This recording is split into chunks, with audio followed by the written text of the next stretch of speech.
Hello guys, आज का हमारा टॉपिक है रेक्टम। तो लार्ज इंटेस्टाइन का अब हमें रेक्टम वाला पार्ट पढ़ना है आज। उसके पहले हमने इतना पूरे लार्ज इंटेस्टाइन को डिस्कस कर लिया है, सीकम, पूरा कोलॉन, और अब हम आए हैं रेक्टम में। ठीक है, वर्मीफॉर्म अपेंडिक्स भी हम पढ़ चुके हैं। अभी हमें रेक्टम पढ़ना है और ट्राई करेंगे कि एनाल कैनाल भी हो जाए। ठीक है, तो आइए अब हम रेक्टम पढ़ते हैं।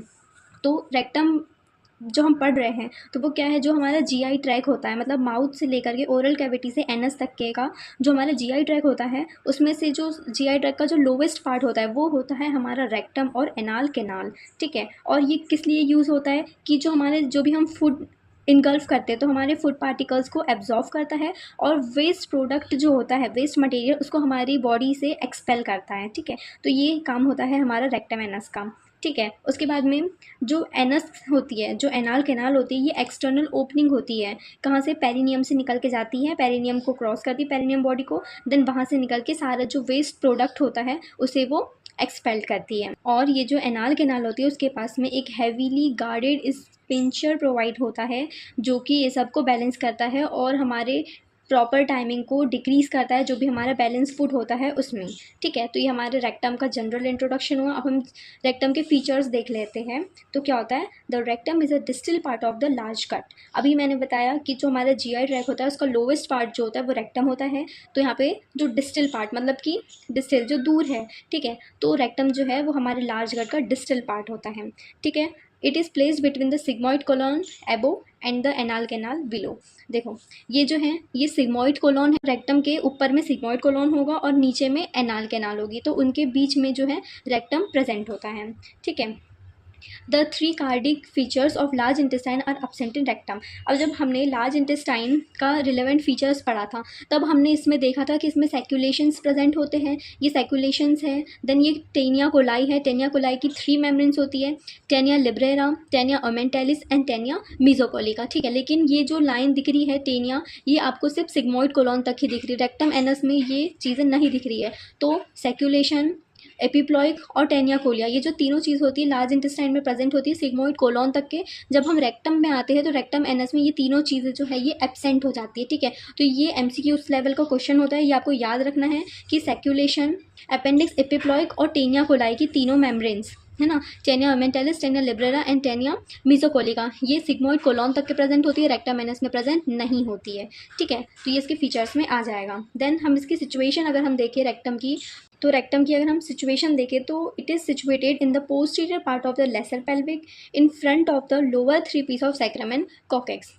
क्या होता है कि लेसर पेल्विक है, लेसर पेल्विक, अब आपने जब पेल्विक पढ़ा है, जब हम रिप्रोडक्शन पढ़ेंगे ना तब आपको समझ में आएगा। हमने हिप बोन नहीं पढ़ी है, वैसे तो हमने सारी बोन पढ़ चुकी है अभी तक के, बट हमने अभी हिप बोन नहीं पढ़ी है। ओके, तो अगर हम हिप बोन पढ़ेंगे तो आपको जितने भी पेल्विक के जितने भी ऑर्गन्स है, रिप्रोडक्टरी ऑर्गन्स है, ये रेक्टम एनस है, और यूरिनरी ब्लैडर और प्रोस्टेट ग्लैंड जो मेल्स में प्रेजेंट होती है, यूट्रस, ये सब चीज़ें जो है ना आपको वो हिप बोन के थ्रू ही समझ में आएगा, क्योंकि वहाँ पे हिप बोन के स्ट्रक्चर से सारी चीज़ें रिलेट करती हैं। अब यहाँ पे आ गया लेसर पेल्विक, तो ये जो लेसर पेल्विक होता है ये हिप बोन में होता है। ठीक है, लेसर पेल्विक और ग्रेटर पेल्विक, जिसे हम फॉल्स पेल्विक और ट्रू पेल्विक भी कहते हैं। ठीक है, तो ये जो लेसर पेल्विक होता है बाहर वाला होता है एरिया, इलियक रीजन में प्रेजेंट होता है ये। ठीक है, तो वहाँ पे क्या होता है, जो एनस है उसके, तो लेसर पेल्विक के पोस्टीरियर पार्ट में रेक्टम जो है ये प्रेजेंट होता है। और कहाँ होता है? हमारे हिप बोन है, सपोज ये हिप बोन है और इनके बीच में यहाँ पे प्रेजेंट होती है सैक्रम और कॉकेक्स। ठीक है, तो हिप बोन के बीच में सैक्रम कॉकेक्स है,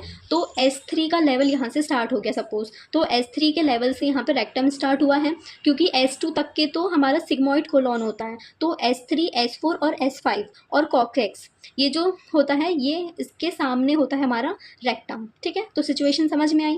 देन एक्सटेंड की बात करें, it begin as the continuation of the sigmoid colon at the level of S3 vertebra. ठीक है, S3 वर्टिब्रा के कंटिन्यूएशन से, मतलब कि S3 वर्टिब्रा से स्टार्ट होता है हमारा रेक्टम, क्योंकि S2 वर्टिब्रा तक के सिग्मॉइड कोलॉन होता है। ठीक है, फिर इसकी डायमेंशन अगर हम देखें तो ये 12 सेंटीमीटर्स लॉन्ग होता है, और जो हमारा रेक्टम होता है वो सिग्मॉइड कोलॉन की तरह ही होता है, मतलब सिग्मॉइड कोलॉन जो होता है वो 4 सेंटीमीटर होता है। ठीक है, उसकी डायमीटर जो होती है वो 4 सेंटीमीटर होती है।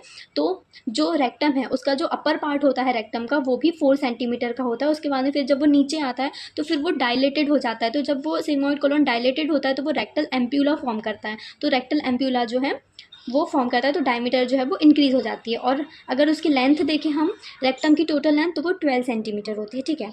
अब मोस्ट इंपॉर्टेंट यहाँ पे कोर्स एंड डायरेक्शन है। तो कोर्स और डायरेक्शन को आपको बहुत अच्छे से समझना है कैसे होते हैं, ठीक है। एक डायग्राम के थ्रू मैं समझाऊंगी।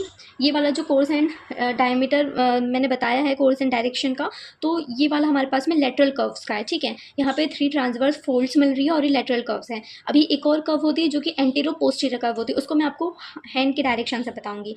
पहले हम देख लेते हैं कैसा होता है। तो in its course, the rectum runs first downly and backward, then downward, then finally downward and forward. Let me show. जब हमारा रेक्टम सिग्मॉइड कोलॉन से आया, सिग्मॉइड कोलॉन से जब आया है तो सबसे पहले क्या करेगा, हमारा जो रेक्टम है वो पहले नीचे की तरफ आएगा, ठीक है। डाउनवर्ड आएगा, देन बैकवर्ड जाएगा, उसके बाद में फिर डाउनवर्ड आएगा, देन फाइनली डाउनवर्ड आएगा एंड देन फॉरवर्ड हो जाएगा, ठीक है। तो इसकी ये कोर्स है, आपको याद रखना है। Downward, backward, downward, then finally downward and then forward हो जाएगा, ठीक है। तो ये इसकी कोर्सेस है, तो ये आपको याद रखनी है। The beginning and the end of the rectum lie in median plane but it shows 2 types of curvature in its course. देखो, जो हमारा रेक्टम होता है वो स्टार्ट तो हो जाता है, लेकिन रेक्टम के एंड आते तक के मीडियन प्लेन में क्या होता है कि जो रेक्टम है ये 2 टाइप्स के ना कर्व शो करता है। तो पहला कर्व होता है antero posterior curve, antero posterior curve, और दूसरा कर्व होता है लेटरल कर्व, ठीक है। तो जो एंटीरियर पोस्टीरियर कर्व्स होते हैं वो 2 होते हैं, ठीक है। एंटीरियर पोस्टीरियर कर्व 2 होंगे और जो लेटरल कर्व्स होते हैं वो 3 होते हैं, तो 3 लेटरल कर्व्स। तो ये वाला लेटरल कर्व्स का है। मैं आपको पहले एंटीरो पोस्टीरियर कर्व बताती हूँ, ठीक है। तो 2 एंटीरो पोस्टीरियर कर्व्स जो होते हैं वो 2 टाइप के होते हैं, सैक्रल फ्लेक्सिस और पेरिनियल फ्लेक्सिस। अब जो मैं हैंड की डायरेक्शन बता रही हूँ, देखो मेरा हाथ ऐसे ही रहेगा, मैं ऐसे ही, हमारा रेक्टम है, ठीक है।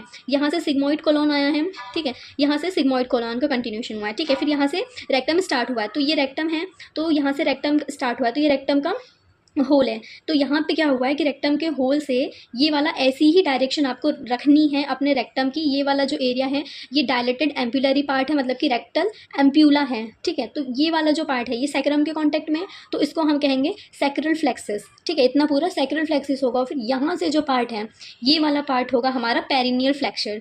ये सैक्रल फ्लेक्सर, ये पेरिनियल फ्लेक्सर जो डायलेटेड पार्ट है, और यहाँ से हमारी एनाल कैनाल जो है ये कंटिन्यू हो गई है, ठीक है। तो ये है हमारा एंटेरो पोस्टीरियर कर्व। आपको डायग्राम ऐसा ही बनाना है, ठीक है। ये एंटेरो पोस्टीरियर कर्व है, फिर से रिपीट कर दे रही, sacral flexure and perineal flexure, ठीक है। Sacral flexure, perineal flexure, then anal canal यहाँ से कंटिन्यू हो गई। तो ये वाला हमारा एंटेरो पोस्टीरियर कर्व है, ठीक है। 2 कर्व्स के समझ में आ गया। एंटेरो पोस्टीरियर कर्व के 2 फ्लेक्सस, सैक्रल फ्लेक्सस और पेरिनियल फ्लेक्सस। उसके बाद में हम आते हैं 3 लैटरल कर्व्स। तो जो 3 लैटरल कर्व्स हैं इसमें 3 कर्व होंगे, अपर, मिडिल एंड लोअर। इसमें 3 कर्व्स देखेंगे, 3 lateral curves. Upper curve convex होता है, राइट की तरफ होता है। मिडिल कर्व लेफ्ट की तरफ होता है और कॉन्वेक्स होता है। तीनों ही कॉन्वेक्स होते हैं, पर जो अपर और लोअर वाला कर्व होता है वो राइट की तरफ होता है और मिडिल वाला कर्व होता है वो लेफ्ट की तरफ होता है, ठीक है। ये लेफ्ट कर्व है, ये भी कॉन्वेक्स है और ये राइट की तरफ है, ठीक है। और अगर इसका ल्यूमेन में अगर हम बात करें तो यहाँ पे हमें ट्रांसवर्स फोल्ड्स मिल रही है। ये फर्स्ट ट्रांसवर्स फोल्ड है, ये वाली, ये फर्स्ट ट्रांसवर्स फोल्ड, देन ये second transverse fold, this one is second transverse fold and third transverse fold, ये रही थर्ड ट्रांसवर्स फोल्ड, ठीक है। तो ये ल्यूमेन में ऐसी ट्रांसवर्स फोल्ड जो है ये हमें सीन होती है, ठीक है। तो ये हमारे कर्व्स हो गए। अब हम इसके रिलेशंस देखेंगे। सो रिलेशंस ऑफ रेक्टम हम देखेंगे तो सबसे पहले हम पेरिटोनियम रिलेशन देख रहे हैं, उसके बाद में हम विसरल रिलेशन देखेंगे, ठीक है। तो पेरिटोनियम रिलेशन में मैंने आपको हैंड के थ्रू बताया था ना, ये वाला एंटेरो पोस्टीरियर कर्व। तो एंटेरो पोस्टीरियर कर्व का मैंने यहाँ पे छोटा सा डायग्राम बनाया है, तो ये डायग्राम आपको समझना ज़रूरी है। यही वाला था वो एंटेरो पोस्टीरियर कर्व, ठीक है। और ये जो बड़ा सा मैंने बनाया है ये जो है ये 3 लैटरल कर्व्स का डायग्राम है और ये 2 एंटेरो पोस्टीरियर कर्व का डायग्राम है, ठीक है। तो जो 2 एंटेरो पोस्टीरियर कर्व्स होती है उसमें से ये जो मैंने इतना सा पार्ट बनाया है ब्लू शेडेड वाला, इतना ही पार्ट जो होता है एंटेरो पोस्टीरियर कर्व में जो कि हमारा पेरिटोनियम से कवर होता है, ठीक है। यही वाला एरिया जो है पेरिटोनियम से कवर है। और ये जो बीच की जो लाइन दिख रही है ना आपको, ये लाइन जो है ये अगर मेल्स में है, अगर मेल का रेक्टम है तो यहाँ पे ये जो लाइन है इसको हम कहेंगे रेट्रोवेसिकल पाउच। और अगर ये फीमेल का है रेक्टम तो फीमेल के रेक्टम में हम इस लाइन को कहेंगे रेट्रो यूटेराइन पाउच, ठीक है। याद रखना, अभी हम विसरल रिलेशन में इसको यूज़ करेंगे। मेल की बात होगी तो रेट्रोवेसिकल आएगा, फीमेल की बात होगी तो रेट्रो यूट्राइन पाउच आएगा, ठीक है। फिर ये वाला जो एरिया है ये पेरिटोनियम से कवर नहीं होता है। फिर यहाँ पे ये रेक्टल एम्प्यूला आ गया एंड देन ये एनाल कैनाल जो है कंटिन्यू हो गई, ठीक है। उसके बाद में ये जो ल्यूमेन की बात कर रहे थे, तो ल्यूमेन में पेरिटोनियम रिलेशन अगर हम देखें तो ये जो ल्यूमेन है ये अपर 1/3 का ल्यूमेन है। तो अपर 1/3 का जो ल्यूमेन होगा इसमें पूरा जो पेरिटोनियम है ये ऑलमोस्ट कवर करके रखेगा, बट ये सामने वाला जो एरिया है उसको कवर नहीं करेगा, ठीक है। मतलब कि जो 1/3 पार्ट होगा रेक्टम का वो कवर्ड होगा और दोनों साइड से कवर होगा, ठीक है, अपर 1/3 में। मिडिल 1/3 में क्या होगा कि ये सिर्फ और सिर्फ सामने से कवर होगा, ठीक है। लोअर 1/3 की बात करें तो लोअर 1/3 में पेरिटोनियम की कवरिंग नहीं होती है, क्योंकि यहाँ पे ये जो पार्ट होता है ये डायलेटेड हो जाता है, तो ये एम्प्यूला फॉर्म करता है, तो ये पेरिटोनियम जो है पेरिटोनियम नहीं होता है।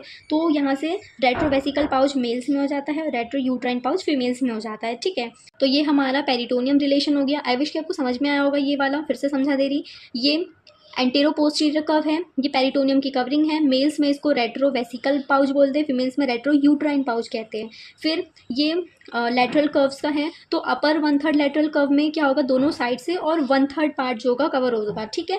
मिडिल पार्ट में सिर्फ सामने से कवर होगा और लोअर 1/3 में कवर नहीं होगा, क्योंकि यहाँ पे क्या हो जाएगा, रेक्टल एम्प्यूला आ जाएगा। तो रेक्टल एम्प्यूला की वजह से पेरिटोनियम की कवरिंग हट जाएगी, क्योंकि यहाँ पे रेट्रो वेसिकल पाउच मेल्स में और रेट्रो यूट्राइन पाउच फीमेल्स में आ जाएंगे, ठीक है। इसलिए लोअर 1/3 में पेरिटोनियम की कवरिंग नहीं होगी। उसके बाद में हम आते हैं विसरल रिलेशंस में। तो विसरल रिलेशंस में क्या करेंगे, विसरल रिलेशन में ऐसा है कि मेल्स में अगर हम देखें, क्योंकि मेल और फीमेल का ही एंटीरियर वाला जो है उसमें डिफ़िकल्ट होगा, मतलब कि डिफरेंट होगा, क्योंकि जो पोस्टीरियर वाली चीज़ें हैं वो तो सेम ही होती है। तो हम एंटीरियर वाला देख ले, तो एंटीरियर इन मेल्स में अगर हम देखें तो अपर 2/3 पार्ट में क्या होगा कि ये रिलेट करेगा रेट्रोवेसिकल पाउच से, ठीक है, और लोअर 1/3 में रिलेट करेगा यूरिनरी ब्लैडर के बेस से, ठीक है। फिर अगर फीमेल्स में बात करें तो अपर 2/3 में रिलेट करेगा ये रेट्रो यूट्राइन पाउच से, जो कि यूट्रस और वेजाइना के अपर पार्ट को सेपरेट करता है। और लोअर 1/3 की बात करें तो लोअर 1/3 पार्ट जो है वो रिलेट करता है वेजाइना से, ठीक है। और फिर विसरल रिलेशन में पोस्टीरियर रिलेशंस भी होते हैं। तो पोस्टीरियर रिलेशन में मैंने बताया था कि जो सैक्रम है, सैक्रम के लास्ट के जो 3 पीसेस होते हैं, मतलब कि S3, S4, S5 और कॉकेक्स और एनोकॉक्लिजियल रिंग। एनोकॉक्लिजियल रिंग कैसी होती है, ये हम आपको जब एनल पढ़ाएंगे ना तब पता चलेगा। ये है हमारी एनोकॉक्लिजियल रिंग, मेल और फीमेल में वेरी करती है। इसकी जो फाइबर्स होते हैं, एक्सटर्नल एनल इंस्पिंचर्स जो होते हैं, उसका जो स्ट्रक्चर होता है वो थोड़ा सा डिफरेंट होता है मेल और फीमेल में, ठीक है।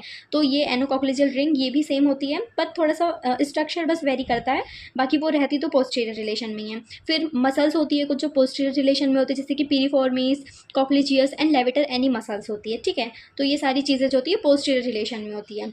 अब इसकी म्यूकस फोल्ड देख ले रहे हैं। तो म्यूकस फोल्ड में क्या है, in empty rectum shows 2 types of mucous. देखो जब रेक्टम हमारा एम्प्टी हो जाता है तो यहाँ पे 2 टाइप्स की हमें फोल्ड मिलती है म्यूकस मेम्ब्रेन की। पहली होती है लॉन्गिट्यूडनल फोल्ड। तो जो लॉन्गिट्यूडनल फोल्ड्स जो होती है वो ट्रांजिटरी होती है। इसका मतलब ये प्रेजेंट करती है एम्प्टी रेक्टम को, जो कि ऑब्लेटेड होता है डिस्टिलेशंस में, ठीक है।